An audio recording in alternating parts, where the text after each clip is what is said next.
University Zaria as lecturer with the Department of Public Administration, where he rose through the ranks following a ratio of hard work and commitment to excellence to become a professor of public administration on October 1st, 2015. Professor Siraj has taught and supervised many undergraduate and postgraduate students within and outside the university. He has graduated over 22 PhD and 29 MSc candidates as major/minor supervisor. At the last count, Professor Siraj has to his credit 25 journal articles, 11 book chapters, 4 books. He has attended many international and local conferences with over 26 conferences at the last count. He is an assessor to peer-reviewed journals of universities within and outside Nigeria. He is also an external examiner to universities and polytechnics within and outside the country, including professorial assessment for universities like Bayes University, Abuja, Edo State University, Puma, etc. Also, he has been a member of the National Universities Accreditation Committee to universities across the nation. In an attempt to bridge the gap between the gown and town, he shared his thoughts on issues of local and international politics in national newspapers. For instance, he wrote an opinion on the US and emasculation of democracy, published in Daily Trust newspaper of 9th July 2014. Also, the Triangle of Hope in Daily Trust newspaper of 24th December 2013. Obama, What Went Wrong in Daily Trust newspaper of 3rd December 2010. Then Nigeria, Education and Challenges of Globalization in Daily Trust newspaper of 25th October 2009, and many more. Professor Siraj has served the university, the nation, and Africa in different capacities. He was at the University of Lahore on sabbatical leave from 2024 to 2025. In fact, he was conferred title of Honorary Professor of the University of Lahore. He was a visiting professor to Al-Qalam University, Katsina since 2018. Also, he is a visiting professor to Umar Musa Yar'Adua University, Katsina from 2018 to date. From 2015 to 2017, he was appointed the coordinators to Provost Nigerian Police Academy, Wudil Kano. Here in ABU Zaria, Professor Siraj was the Departmental Examination Officer, Department of Public Administration from 2002 to 2004. Further, he was the MPA Coordinator, Department of Public Administration from 2004 to 2006. He was also the Postgraduate Coordinator, Department of Public Administration from 2007 to 2010. He became the Assistant Dean Postgraduate, Faculty of Administration in 2006 and served till 2010. He was the Head, Department of Public Administration from 2010 to 2014.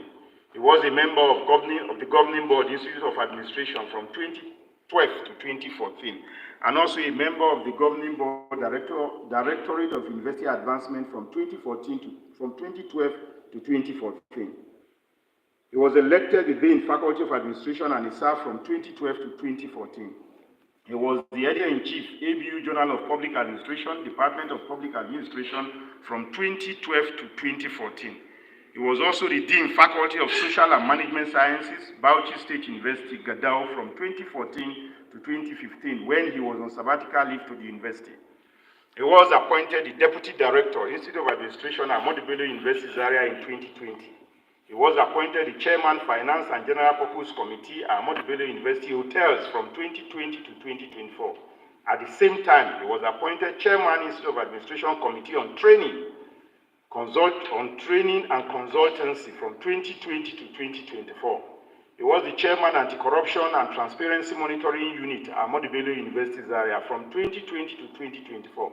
He was appointed the Director, Institute of Administration at Ahmadu Bello University, Zaria from 2020 to 2024, where he served meritoriously. For the love and advancement of women and children, Professor Siraj has been the coordinator, Committee on Promoting Girl-Child Education, Center for Regional Integration and Development, Abuja, since 2010. And also, he is the founding chairman of Lantana Abdul Karim Charitable Foundation in 2010. The foundation has been very helpful to many till date. In fact, Mr. Chairman, sir, ladies and gentlemen, Professor Siraj's hard work and humanitarian efforts did not go unnoticed as he was honored by notable student bodies. He was awarded Plaque of Honor as the most outstanding dean in Nigerian universities by the National Association of Nigerian Students, NANS, in 2013. He got a plaque of honor as the outstanding head of department from the Faculty of Administration Students Association in 2011. He bagged a certificate of honor from Katsina State Student Association in Sudan in 2009. He also got a certificate of honor from West African Students Union in Sudan in 1996.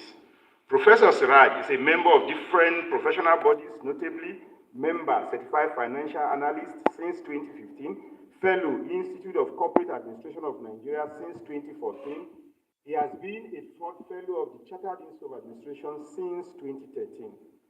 Professor Siraj is happily married and blessed with lovely children.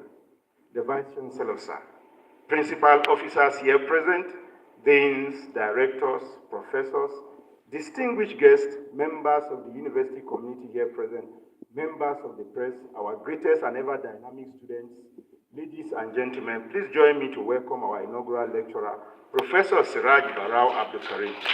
Thank you.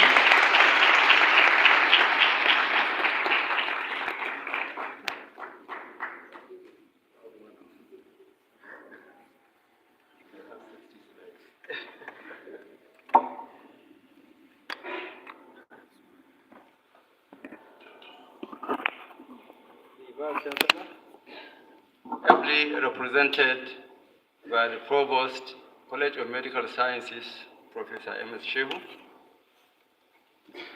Principal Officers of the University, the Chairman, University Organized Lectures Committee, my Dean, Faculty of Administration, Dean, School of Postgraduate Studies, other Deans of faculties present, professors, directors of institutes, centers, my director, Institute of Administration, my head, Department of Public Administration, other heads of department, friends and family members, my dear students and past and present, distinguished ladies and gentlemen, gentlemen of the press. Assalamu alaikum. I start by introduction that over the years, different publications have acknowledged that Nigeria is a blessed country with high percentage of human and material resources, conducive agricultural climate across the country and the seasons, free from any regular and catastrophic natural disasters. Yet Nigeria there is no appreciative development, rather than plagued by all sorts of negatives: insecurity, corruption, banditry, kidnapping, tribal and religious clashes, poverty, illiteracy, etc. Nigeria cannot feed its populace in spite of the huge and immense agricultural potentials, huge land, and almost all year-round agricultural climate. Nigeria is a member of the Organization of Petroleum Exporting Countries, OPEC, yet since the 1950s, it has not gotten solution to its almost annual culture of fuel scarcity. Nigeria has 4 strategically located refineries, 21 petrol depot stations linked by over 5,000 kilometers of petroleum pipeline network across the country, but yet it cannot refine petrol for domestic use, but exports crude and imports refined one. The country got independence in 1960 with relatively sufficient universities and especially agricultural research centers, but yet to make any significant breakthrough in agriculture, annual production, technological advancement, etc. For example, in Nigeria, if you have 1 hectare of land, the best maybe a farmer can get is about 60 bucks on 1 hectare of land, of maize. But in an African country like Zimbabwe, a farmer on 1 hectare of land gets at least 180 bucks. In the United States last year, a farmer on 1 hectare of land got 419 bucks of maize. So you imagine what is happening to us. While Nigerian trained and medical doctors and other professionals, for example, the academics, the police, and military, etc., are among the best in the United Nations activities. Others excel in countries employed like in the United States, in Europe, and the Arab world. And even as students, Nigerians excel. So Nigerians are known at home and abroad for their ingenuity, intelligence, and resilience. Then what happened? And why did we get it wrong? This inaugural lecture is guided by the University Organized Lectures Committee. It's therefore a summary of my experience and research over a period. The lecture is of the following sections: introduction, stating or understanding the problem, literature review, public policy process, leadership quagmire, leadership recruitment process, recommendations, and conclusion. Understanding the problem. Issues relating to leadership, policy, and development continue to gain currency around the world, especially in developing countries like Nigeria. The simple reason for this is that the two concepts have direct bearing on the well-being of the people and the country in general. If a country is blessed with resources, both human and material, the expectation should logically be a high level of development. However, if this expectation is not met, then there is the need for a critical examination of the situation. Our concern is how can leadership help to create a society with the needed change of peace and development for the greater majority. Looking back to the First Republic, the semblance of functional leadership, rule of law, and implementation of public policies. In addition, the civil servants then had some level of integrity, were hardworking, and committed to service delivery. When you look at our past leaders in the First Republic, most of them, at the time of their death, the houses they owned were of mud houses and of traditionally inherited from their parents. But today, not even a local government, not even a councillor, you will see the kind of mansions they are building with no other than but people's resources or the country's resources.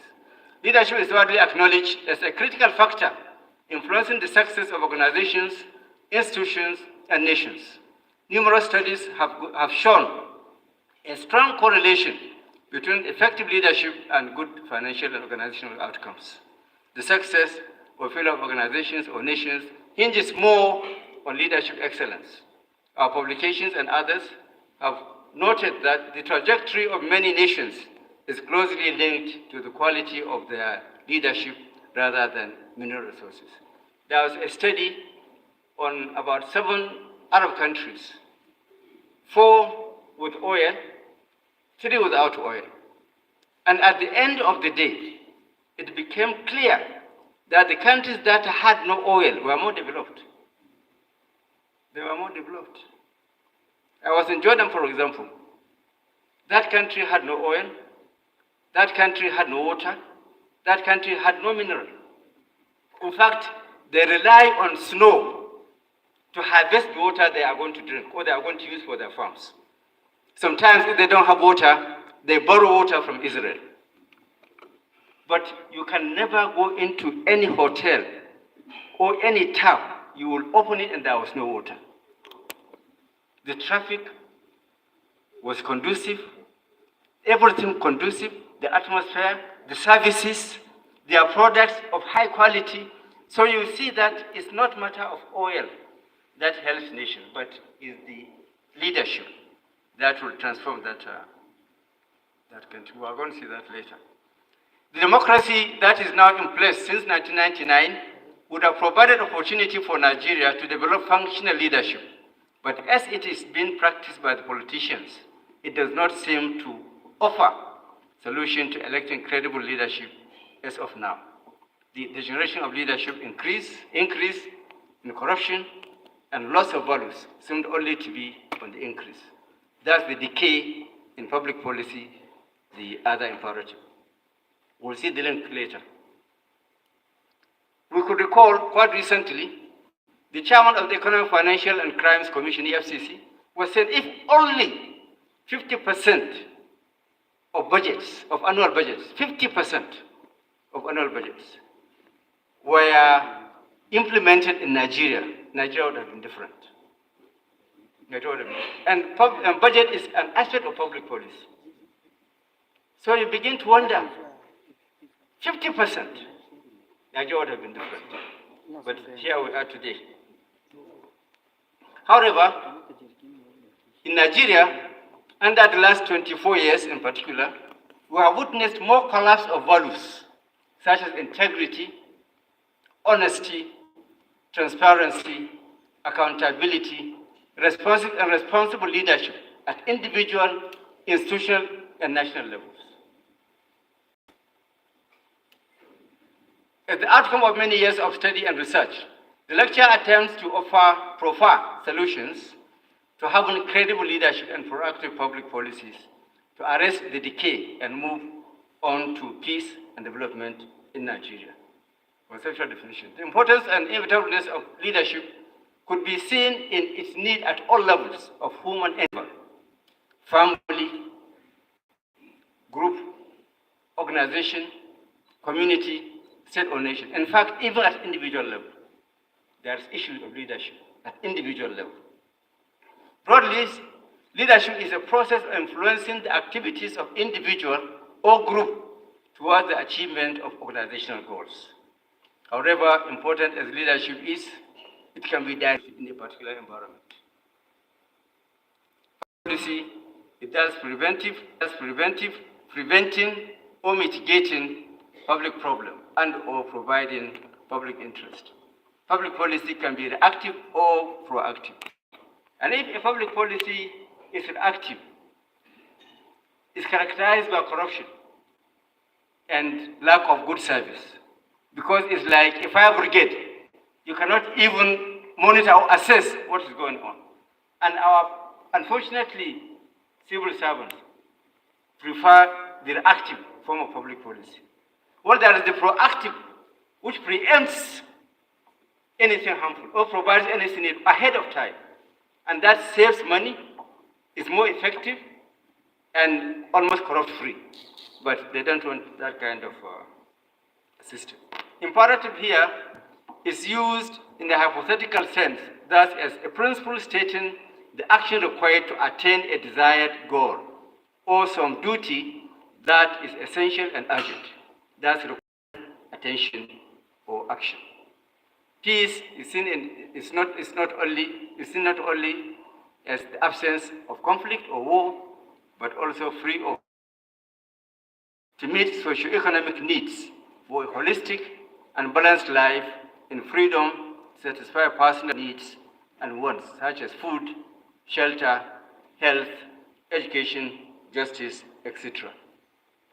Development, on the other hand, is seen in its comprehensive sense as the availability of personal, societal, socio-economical, environmental, infrastructural, utilities, etc., needs to provide a conducive environment governed by law and order to prompt citizens to initiate ideas by being proactive and productive, thus complementing government efforts by adding value and making the environment more conducive, just, fair, peaceful, affordable, sustainable, etc., for themselves and others. Leadership challenge. In the First Republic, as I said earlier, leadership was relatively functional. The environment was relatively conducive as utilities were available. The economy was strong. Nigeria was exporting many agricultural products such as cotton, groundnut, cocoa, tin, hides and skin, etc. Industries were functioning and corruption was minimal. Not that it was totally absent. However, with the first military coup on January 15, 1966, and the prolonged military rule thereafter, the scenario changed. The military were not trained to lead civilians. They ruled by decrees, and thus leadership in the political space was put on hold, and corruption began to grow and expand. In leadership selection by the military, education, capacity, or other leadership traits and values were not a priority, but loyalty. That's what the military knows, loyalty. Whether you are a fool, once you are loyal, you are the best friend of the military. Thus, Nigeria's 79 and 99 constitutions, both dished out to us by the military, relied on the permanent secretaries and some civilians to run the government. Remember the notion of powerful secretaries during General Gowon's regime, the longest military regime in Nigeria. So that was the beginning of having strong individuals and not strong institutions. I will see later. To add insult to injury, the Babangida regime further undermined the leadership culture. He appointed young military officers to govern states. At his own caprice, he banned the more historical and ideological political parties, also banned and unbanned politicians, held elections and annulled elections using the two political parties he created. In fact, at one time, General Babangida was the only ruler of the country when he dissolved even the Supreme Military Council. And this happened, I think, for 7 good days, that there was no other person as head of this country but Babangida. And through no any other institution that can checkmate him, because he was the everything, if you like. The military, and particularly the Babangida regime, established in Nigeria a culture of strong individuals and not strong institutions. The recent comment by the NSA that it is not the country or its institutions that are strong and resilient and can overcome, but an individual, further establishes that the culture is living with us, even though practicing democracy for a quarter century. I think you're all aware of the recent remarks. It's available in social media, where rather than promoting institutions to be strong, to be resilient, the NSA was promoting an individual.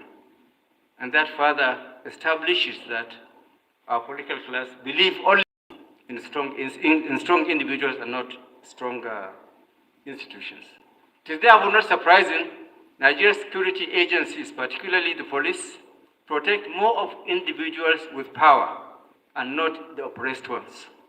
The case of the minors recently in court over terrorism charges and the unimaginable bail fee by an arm of government is still quite shocking in a democracy. You are the disturbed minors and anyway, you are all aware of what is going on. Government had not created credible institutions on leadership, a model, a beacon, national accepted to emulate, like the Nelson Mandela of South Africa, Julius Nyerere of Tanzania, or Muammar Gaddafi of Libya, etc., other than the short-lived leadership of Umar Musa Yar'Adua. Because if you look at across, you can hardly get somebody you can put. I was in Uganda. They have what they call Leadership Institute, where they put all credible leaders in a hall, like a gallery, and with good quotations of the leaders, because they want their youth to emulate those leaders. It was in Makerere University, in the school of, I think, business school or whatever. But you hardly find those things in a country like Nigeria, because we hardly have the few, or the ones that we can emulate. The few that we emulate have been seen by many as either regional or tribal or something else. So public policy is the twin factor for peace and development. As said earlier, in the First Republic, public policies were relatively dynamic and functional, but the military here again messed us up. After messing us up at the leadership level with the politicians, now they have also taken it further to the civil servants. In the dynamism of Murtala Muhammad's regime, civil servants were caught unawares. A military governor or minister would meet at the offices before 7 a.m. and order for the gates to be closed at 7 a.m. because then it was 7 to 3, the working hours, to be closed at 7 a.m. Any officer not found on his or her seat would get dismissed. That backfired because it taught the civil servants to be corrupt for the rainy day. Because a civil servant believes in rules and regulations. That you don't have the power to dismiss me, but you follow the process. A query has to be offered. You have to defend yourself. A committee has to be offered. But with word, the English governor will just dismiss somebody. So that made civil servants realize that law and order do not work. So they have to ensure that they get money for the rainy day when it comes to that kind of situation. There is the public policy process, the public policy process of policy education, policy formulation, policy legitimization, policy implementation, policy monitoring, evaluation, and review. Only used to make more money by hiking up cost, budget padding, doing the contract directly by themselves or their cronies, or collect their kick fronts before awarding. These processes are there to help get a good policy. But unfortunately, it has been abused. After the policy, if a contract is to be awarded, the civil servants have their own ways of, or plus their political leaders have their own ways of getting it to a particular company that they want. Issues of due process or rule of law is room for decide. You will be asked to bring 3 companies or even 5 companies, you alone, just to satisfy the due process. But in the end, they know the company they are awarding the contract. So that made it worse for the situation. So the policy circle is the public policy process is a leadership. It's a circle. If they are dynamic, the process must be dynamic. So by the time you have formulated a policy, you have legitimized it, you have implemented it, the policy review and evaluation may come across something new, which may either call for adjusting the policy or entirely working on a new policy. So that is why it is a circle. And the policy legitimization is here the work of what we call the legislature, who are expected to add value, to consult their communities, consult experts from within and outside, even outside the country, so that the policy would be excellent.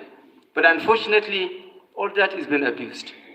There was this case of some women group who went to a speaker of a state and requested him, please, there is a policy, we would like you to assist, help formulate. The man said, do you want me to tell you the truth? They said, yes. Go to the wife of the governor. He as a speaker can't do anything. So what then is the use of House of Assembly? Recently, the president sent a bill for more money, more loans. It took the National Assembly 48 hours to pass that, yes, the president can go for more loans, without consulting the people, consulting the experts. So anything goes. So we're only wasting resources on what we call democracy, because it's of no value. Recently, there are elections across the country of local governments. We all know what happened. There was nothing like election. But chairmen have been sworn in across the states. So you just wonder what benefit is democracy to us as it is now. So the public policy ends up as a cycle to meet the dynamic and ever-changing needs of citizens, especially using a rationalist, incrementalist approach, but ignored. You see, here, for a developing country like Nigeria, if you read a rationalist and incrementalist approach might be better for us. Rationalist reduces waste and improves cost. While incrementalist, if you don't have enough money for this year, next year you make more money and continue with the policy or the project or whatever. But unfortunately, all that has been ignored. What now happens is you come with a budget of 200 billion, for example, a university, you want 200 billion, and the assembly will the government will just give you an envelope. Take 100 billion, go and do what you want to do with it. So where do you start? Where do you go? So I have an upside down policy implementation. Because if you do that, what then do you do? What then do? So because of that, people begin to. I was in New Delhi, as the orator said, and I got some visitors from Abuja. It, of course, was very small. They promised me if I want, they could give me 400 million. But there's a caveat. Called constituency projects. You see an institution that's agricultural, but it will be told that go and build a road here, go and build a house there, go and do this, go and do that, because of nothing but corruption. And we have accepted it. So we are in a really different and difficult situation. So if we use this rational and incrementalist approach, that would help us get better policies in terms of achieving the purpose and even using your money incrementally. If you don't have enough money for example, 2023, then the budget of 2024, you make up the balance and ensure that in 2 years, you have met up your project. The Babangida regime further escalated the decay in politicizing the office of Permanent Secretary to Director General.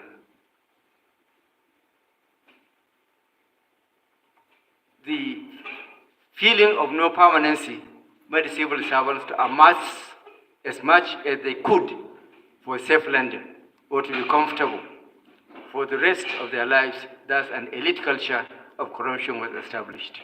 So after the military sudden dismissals, Babangida came up with what permanent secretaries know is that permanent secretary is permanent until you reach the time of retirement. But he converted it to Director General, politicizing the office, that you can go anytime because you are political. So that made them to feel, if that's the case, then I better amass as much as I could. So that when I am out of office, I will at least have a comfortable life.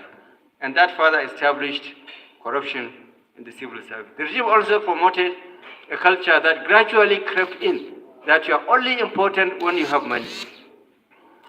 During the military, this was what especially military administration or regime, it promoted this culture, whereby the more money you have, the more important you are. If you are going to look for money from government, you have to give money. It became established, and all this by the military. Values were systematically destroyed, and almost anything was for sale. Positions were becoming for sale. The greatest nightmare of a director was becoming permanent secretary. Any director at the federal level, his greatest nightmare is how to become a permanent secretary. And there are a lot of stories. I went to Abuja, I have met the people in the head of service office, and they will tell you that if you want to become a permanent secretary, you have to give money. It's not quality. And if you remember, there was an EFCC case where some people were giving out 30 million in order to be appointed executive officer of some companies, of some parastatals. Money. Somebody was telling me, you need to get at least 100 million to give out. And I was telling him, but if he gives 100 million, how does he get his money back? The guy just laughed at me. He said, in one contract, you'll get 1 billion. One contract. So imagine where we are going. Imagine where we are going. So that's why for a permanent director to become, and because of the difference between the remuneration of a director and that of permanent secretary, everybody wants to be a permanent secretary. Everybody. So by hook or crook, they must become permanent secretaries. And that's why our decay is becoming more and more. There was thus an unholy marriage or alliance between the military and civil servants, and later with politicians, and corruption only continued to mount, probably the only consistent factor in Nigeria. The military emasculated the politicians, and they emasculated also the civil servants. So we are nowhere but in decay. We are thus where we are today. Leadership is not for the led, and the civil servants are not for the service. The elite in power and the elite outside power are generally not for the people, but for the power to accumulate wealth and more wealth. So even the elite outside power, all they are thinking is, how do I get into power to steal, not to serve? And the elite in power, how do I make more money and how do I destroy the elite outside power? The cloud aka theory. So it has been practiced that we don't have elites that have conscience and are for the service of this country. These few elites that are controlling the system. So what's the solution? If we summarize the problem, it is the lack of credible leadership, and with political parties whose only currencies to power are godfatherism and money. You all know when our political parties want to engage in what they call primaries, it's just a matter of money. I remember the last elections, the party on power, sell its nomination form, you have to bring out 100 million naira just to buy the nomination form. And that does not take you anywhere, because 30 people can buy and only one person will emerge. So it means if you don't have money, no matter how good you are, that party is not interested. No matter how educated you are, that party is not interested. No matter how quality you have, that party is not interested. Nothing like the need for education, for capacity, for integrity, for service, or even the corporate history, etc. How then do we have credible leadership? And there was a former governor, when I was in Congo as director, who visited us. He was an alumnus of ABU. We were talking about the decay. And he was telling me, he said, Prof, because we are talking of how do we get out of this thing.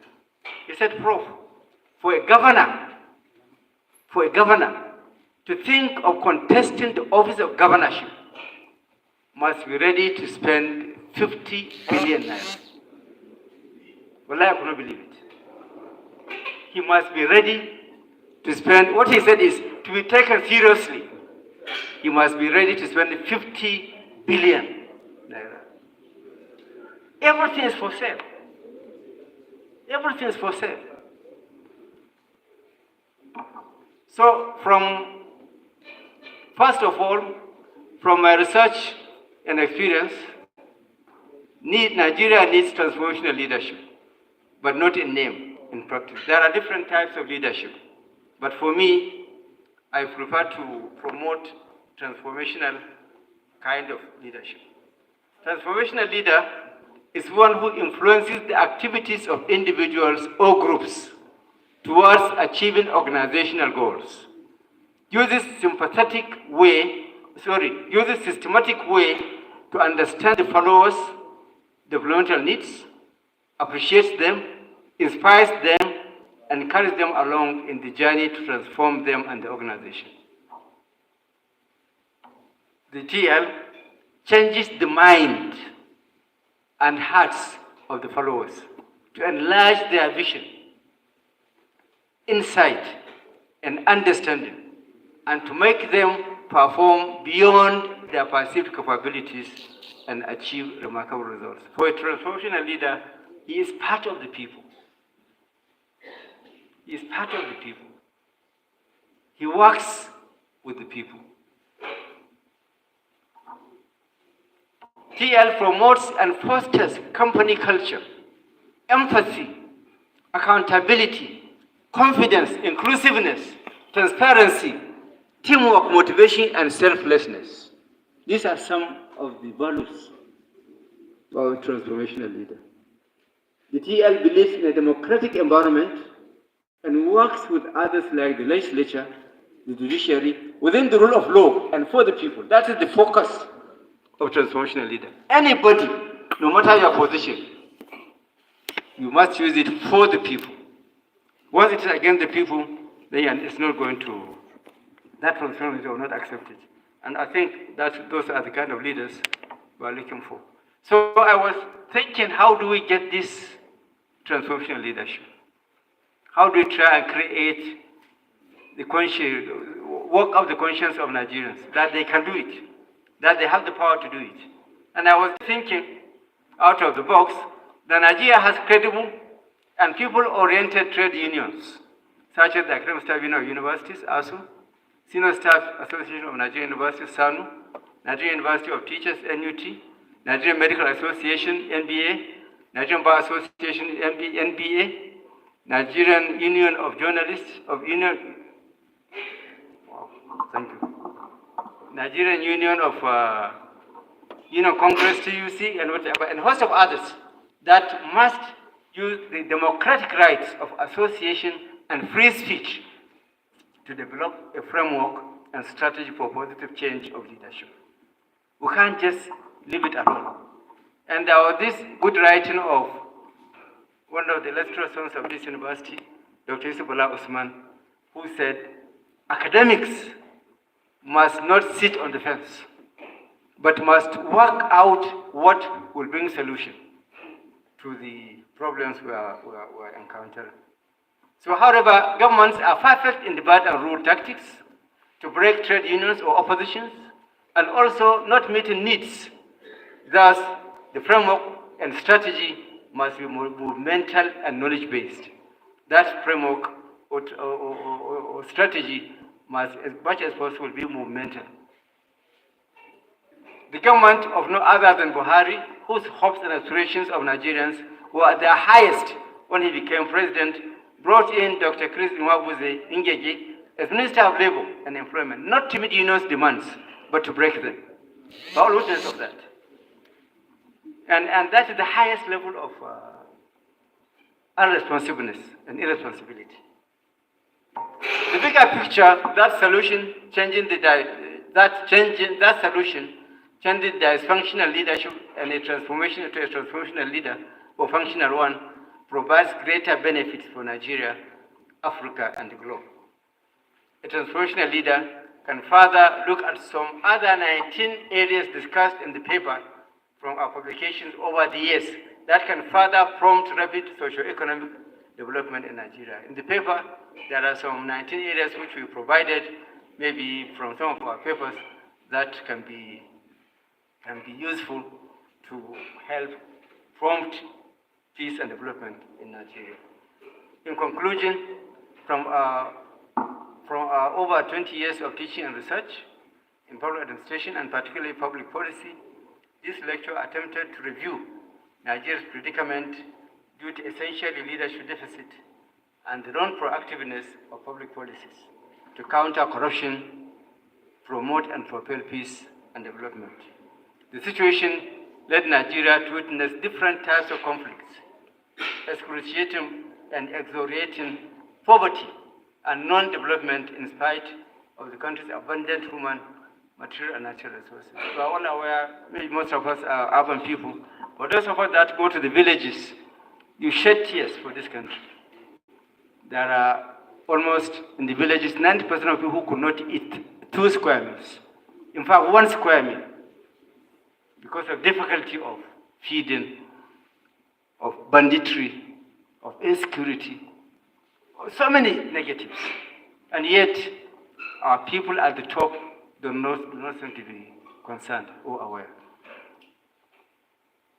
The lecturer has come to believe that addressing these 2 imperatives are fundamental to solving Nigeria's multiple problems, conflicts and corruption, for peace and development to thrive. The paper concludes that the struggle for credible leadership is a struggle. They are not going to give in easily, but we should also be strong enough to overcome. Because I believe if we continue this way, then only God knows what will happen to this country. There are really difficulties. Corruption is usurping everything. And the few elites, maybe 5% of them, turning the country into something else.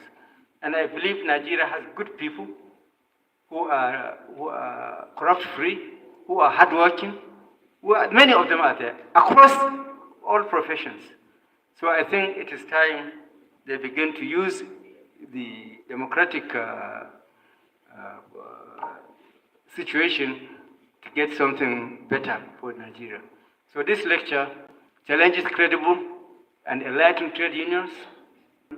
There is no struggle or sacrifice that is too much if that would lead to changing the country, changing the current dysfunctional leadership and elite consensus on corruption in Nigeria to one of promoting transformational leadership and elite consensus and culture of service, transparency, accountability, democratic, effective, and efficient, responsible and responsive leadership. That's government in Nigeria, our country. I thank you for listening.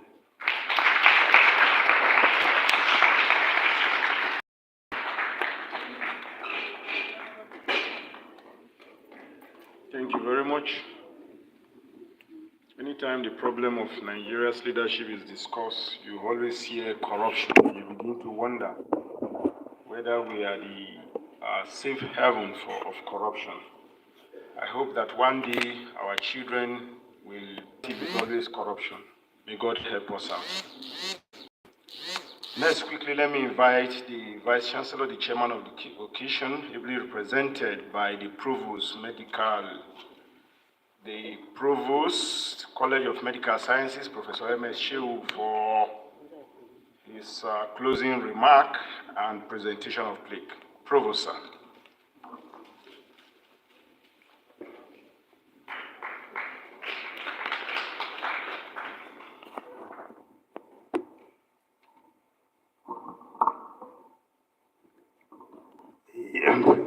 The principal officers of the university here present, chairman of the Organized Lectures Committee, University Organized Lectures Committee, ladies and gentlemen, good evening once more. I must say, Professor Siraj Barrow Abdul Karim has done justice to this inaugural lecture and has reviewed key issues that are affecting our country at the moment. Of course, noting the fact that the country is well blessed with both human, material, and natural resources. And I must say, one of the solutions he provided about transformational leadership is quite apt. And I must say, sorry, permit me, my voice is, how said this, our families, how much of our families are quite functional. We must review to have this transformational leadership brought up to national level. We must individually look at families. I don't have statistics. Excuse me for those of us that are youth registration officers. When children come to register in the university, you wonder whether the children are the parents. How do you guide this group of individuals? That is one point. Let me the service. I must also tell you that even the student union governments that we have, for those of us that witnessed the student union government of the early 80s to the 90s, students are very proactive in making constructive criticism to government policies. And some success were achieved at that time. However, the same government that he mentioned, in the Babangida regime, the students were also taken out of that field. And today what we see is actually some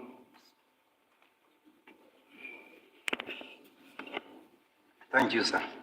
Associations that we have that he has profiled as one of the issues that could take us probably to promised land, engaging in transformational leadership. Here to ask questions.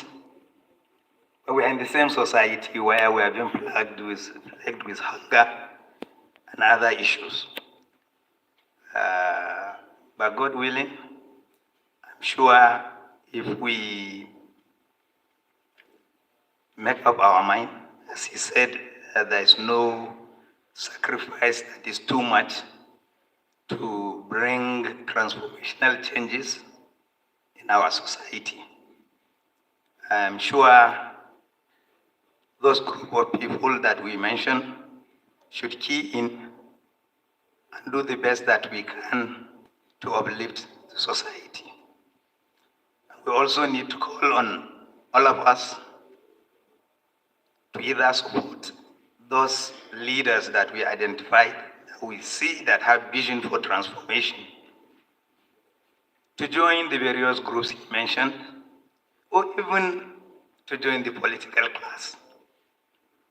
Unfortunately, the monies that he mentioned in his presentation are inconceivable by any of those groups for them to actually join and do much. However, we are prayerful that somehow, someday, these groups will come up. And this kind of discourses is in inaugural lectures, the academia, and what we used to have, the good days of the Bala Usmans, the Tahirs, where this citadel of learning was one of the major institutions for which policies emanate. And we hope that these good policies that we used to give will still be put forward by us as academicians. And quoting what he mentioned about Bala Usman, that we have no ground to sit on the fence. I wish us Allah's guidance and blessing as we try to transform our society and country at large. Thank you very much. Congratulate you for this well-delivered inaugural lecture, Professor Sky. Thank you very much.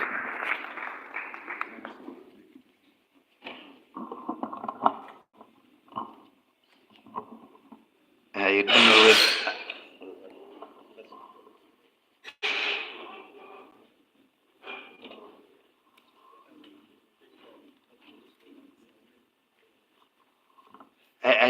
I was just to support our inaugural lecturer for this wonderful lecture.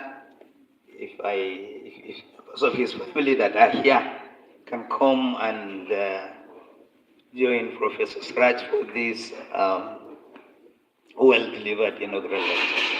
Usman, members of his family, please come over. This is a very joyful situation for all of us.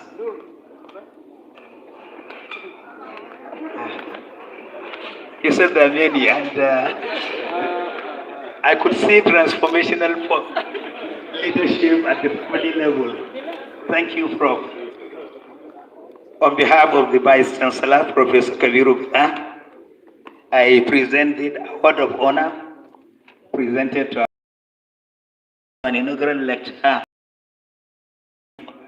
2024 titled Leadership and Public Policy, the Twin Imperatives for Peace and Development in Nigeria, and which was delivered today, 27th November 2024. Congratulations, sir.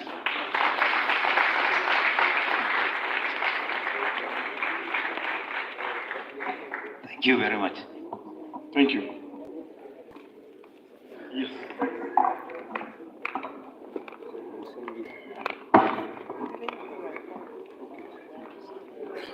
Thank you. You can go back to your seat.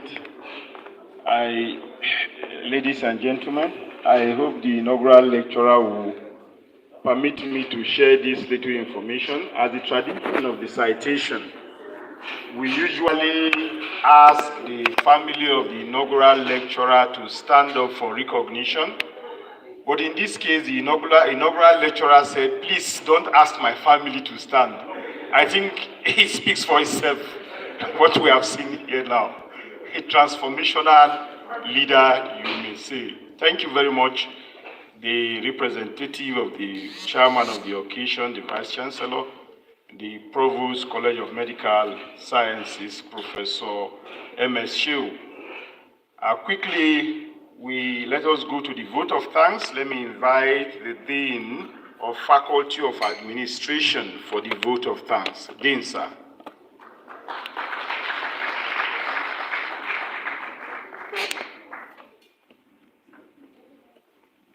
The Vice Chancellor, ably represented by the Provost, College of Medical Sciences, Professor M.S. Shehu, the Acting University Librarian, other members of the university management here present, distinguished directors and deans of faculties, heads of department, other professors here present. Please permit me to stand on the elaborate protocols already established. Let us praise the money that is scarce, but time is also very scarce. For devoting your time and resources to be here, we appreciate you. We thank the Directorate of Public Affairs and the Security Unit for the enabling environment provided. Thank you. I wish you all journey mercies to your various destinations. Thank you very much. Dean of Faculty of Administration, we have come to the end of today's inaugural lecture. Please let us rise for the national anthem and departure.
Thank you. Note that the procession will proceed to the fair of the Senate building in reverse order. Thank you.